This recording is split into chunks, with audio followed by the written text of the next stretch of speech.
Shishana. I want you to see this movie. The subject is structure of education in India. What is education? Education is getting skills. Education, as all of you know, is important for all the people. Education is getting skills in language, not only to speak correctly and fully, to convey our thoughts to another person who knows the language, but also skills to read and write the language. The education includes ability to do calculations, learn different ways of keeping books of account, auditing, learning law of the land, and learning medicine to become a doctor, and engineering, architecture, computer science, information technology, agricultural sciences, animal husbandry, and host of other careers. They all need education. It is difficult to learn everything for one person. How shall we determine what to learn and what career to choose? Once we learn how to read and write, then we read books and learn all other subjects. What is the time period required to learn enough? When do we say we have learned enough? How shall we determine if we should spend more and more time to study different subjects? Most of the knowledge we get is from our experiences with people and objects around us. We get skills by reading books and by practice. In the school, the teachers make us learn from textbooks. Some of the subjects in books need explanation and elaboration for us to learn them. Any doubts and confusion are cleared by teachers and by people who know those subjects, often by our parents. We also learn from other sources like magazines, journals, from TV channels such as Gyan Darshan, and from the internet. The web can be used to see various pages in the websites containing information we need to learn. The parents are usually choosing the careers of their children depending upon the likings and dislikes of their children and financial capacity. However, a shopkeeper wants his child to learn his trade. A doctor wants his clinic or hospital to be continued by his child. A farmer wishes that his valuable efforts put in by him to bring up don't go waste and that his son or the daughter will continue to farm and make it modern day by day. A government servant will try to get a job for his children in the government. A lawyer will wish his sons to pursue his profession. And according to the occupation they choose and the number of years needed to qualify, the son or the daughter is provided education. And presently there are about 888,000 educational institutions in the country with an enrollment of about 10.8 crore children in all the schools. This is 1992 statistics. What might have happened in 2006 is anybody's guess. The elementary education system in India is the second largest in the world, with 1.5 crore children of 6 to 14 years enrolled and about 29 lakhs of teachers.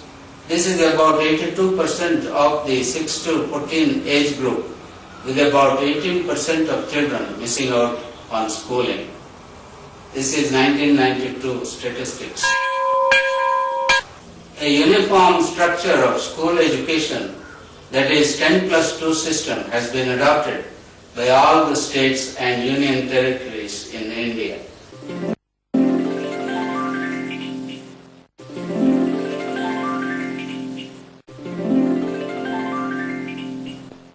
You see, there is a crisis growing in the lives of parents and children because of various changes that have occurred in the world.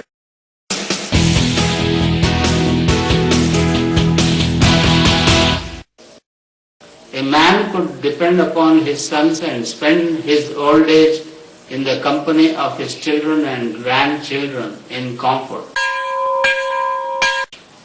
But do the children help the parents in their old age? Some children do, but many do not. Once the son gets married, he and his wife will have so much expenditure that the responsibility of looking after his parents becomes too costly for him.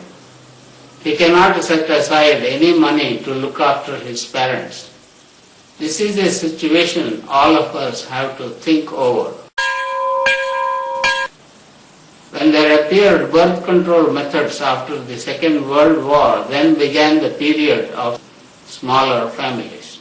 And now it is not uncommon to find small families, and finding any couple with more than 3 children is rare. This one child or 2 children, whether male or female, will have to bear the responsibility of looking after the parents in their old age. It is imperative that the child does not forsake the parents when he grows up. The parents have to plan the future of their offspring in such a way that this bond and relationship is sustained for the benefit of all the society.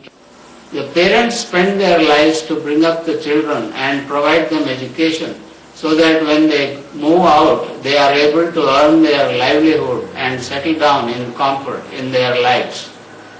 But many of the boys, after they reach the age of 18 or 20, stop listening to the advice of their fathers.